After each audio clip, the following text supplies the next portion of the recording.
Square minus എന്താണ് 1/n2 എന്ന് പറയുന്നത് ഇൻഫിനിറ്റി സ്ക്വയർ. നമുക്കറിയാം 1/∞ നമ്മൾ 1 ആയിട്ടാണ് അപ്രോക്സിമേറ്റ് എടുക്കൽ. അപ്പോൾ 1/∞ എന്തായിരിക്കും? അപ്പോൾ ഒബിയസ്ലി ദാറ്റ് ഇൻഫിനിറ്റി സ്ക്വയർ അപ്പോൾ എന്തായിരിക്കും? എന്തായാലും അത് 0 ആയിരിക്കണം. അപ്പോൾ ഈ ടേം കംപ്ലീറ്റ് അങ്ങ് 0 ആയിപ്പോയി. അപ്പോൾ എന്താ ഇത് ഇതിപ്പോൾ 3 സ്ക്വയർ എന്ന് പറയുമ്പോൾ 9 ഉണ്ടാവും. അപ്പോൾ എന്താ ഇത് മൾട്ടിപ്ലൈ ചെയ്യുന്ന സമയത്ത് നമുക്ക് ഇങ്ങനെ ഒരു വാല്യൂ കിട്ടും. ആക്ച്വലി ഇതും തമ്മിൽ മൾട്ടിപ്ലൈ ചെയ്യുമ്പോൾ 21.76 ഇൻറ്റു 10⁻⁻19 ഡിവൈഡ് ബൈ ഇവിടുത്തെ ഒരു 3 സ്ക്വയറിന് 9 ഉണ്ട്. ഓക്കെ, അതിൽ നോക്കി നോക്കാം. അപ്പോൾ ലാംഡ എന്ന് പറയുന്നത് ഇവരെന്താ ഇപ്പം ചെയ്തത്?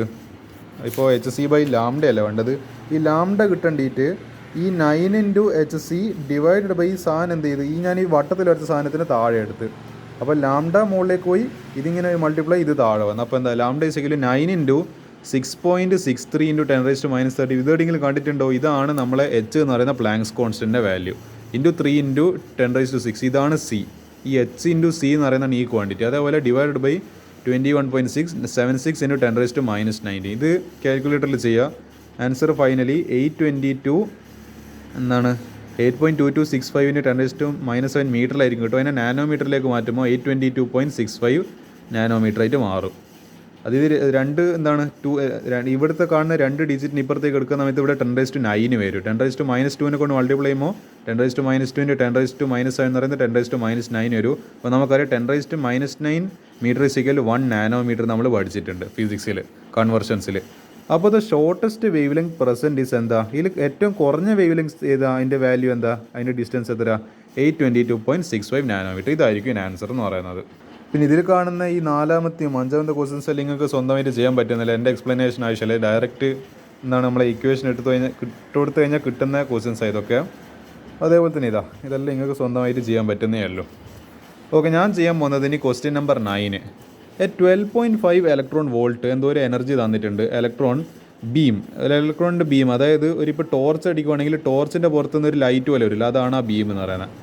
Use to bombard gaseous hydrogen at room temperature. നമ്മളെ ഹൈഡ്രജൻ ഇങ്ങനെ ഗ്യാസ് ആയിട്ട് നിൽക്കുന്നുണ്ട്, അതിനെ കംപ്ലീറ്റ് ബോംബാർഡ്, അതിനെ മൊത്തം ബോംബിട്ട് പൊട്ടിക്കുക at room temperature. What series of wavelength will be emitted? ഏത് വേവ് ലെങ്ത് ആയിരിക്കും എനർജി ആയിട്ട് പുറത്തേക്ക് വരും? നമുക്ക് നോക്കാം.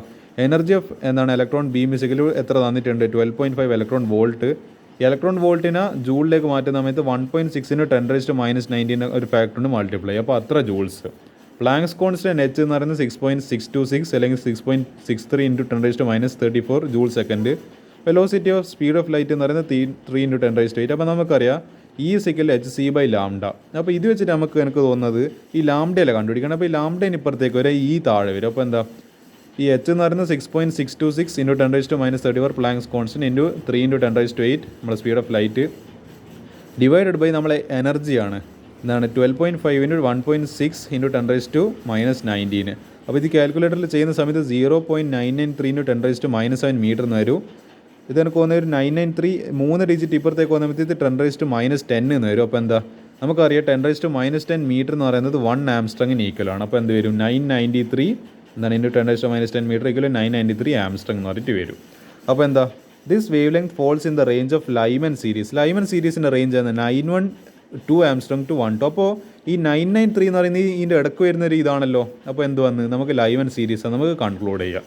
അപ്പോൾ thus we concluded the Lyman series of wavelength 993 Armstrong is emitted. Easy question. Okay, അപ്പോൾ നമ്മളെ NCERT ക്വസ്റ്റ്യൻസിൽ അത്ര ക്വസ്റ്റ്യൻസ് അല്ലേ. ഇനി NCERT എക്സാംപ്ലർ ക്വസ്റ്റ്യൻസിൽ ഒരു ക്വസ്റ്റ്യൻ ഞാൻ ഡിസ്കസ് ചെയ്യാം. അതോടുകൂടിയിട്ട് പാഠം തീർന്ന്. The mass of an hydrogen atom is less than the sum of the masses of a proton and an electron. Why is this? Hydrogen ആറ്റത്തിൻ്റെ മാസ് എന്താണ് ഒരു പ്രോട്ടോണും ഇലക്ട്രോണും മാസും കൂടി ചേർത്ത് വെച്ച് കഴിഞ്ഞാൽ പോലും അതിനെക്കാട്ടും ചേർത്ത്. എന്തുകൊണ്ട്? According to Einstein's mass energy the world famous equation E = mc². ഞാൻ വളരെയധികം ആരാധിക്കുന്ന ഒരു ഇക്വേഷൻ കൂടിയാണ്. The mass of the hydrogen atom is mass of proton plus mass of electron minus E/c². ഇങ്ങനൊരു റിലേഷൻ ഉണ്ട്. Where energy E = 13 electron volt which is binding energy. അപ്പോൾ ഇവിടെ actually എന്താ സംഭവിക്കുന്നത് വെച്ചാൽ നമ്മളെ ഹൈഡ്രജൻ്റെ കുറച്ച് മാസ് നമ്മളെ ഈ റിലേഷൻ പ്രകാരം എന്തായിട്ട് കൺവേർട്ടായി പോകുന്നുണ്ട്, എനർജി ആയിട്ട് കൺവേർട്ടായി പോകുന്നുണ്ട്. അപ്പോൾ ഈ റിലേഷൻ എനർജി മാസ് ഇക്വലൻസ് റിലേഷൻ കാരണമാണ് നമ്മളെ മാസ് ഓഫ് ഹൈഡ്രജൻ ഏതിനെക്കാട്ടും കുറഞ്ഞു പോയത്. നമ്മളെ ഇലക്ട്രോണും പ്രോട്ടോണും മാസും കൂടി ചേർത്ത് വെച്ച് കഴിഞ്ഞാൽ അതിനെക്കാട്ടും കുറഞ്ഞു പോയത്. ഇങ്ങനെയല്ല, ഇങ്ങനെ ഗ്രേറ്റർ ദാൻ ഹൈഡ്രജൻ. ഇതാണ് അതിൻ്റെ റീസൺ. അപ്പോൾ ഇത്ര ക്വസ്റ്റ്യൻസ് എന്ത് ചെയ്യുക, നിങ്ങൾ ഈ പറഞ്ഞ പാഠത്തുനിന്ന് പ്രാക്ടീസ് ചെയ്യാം.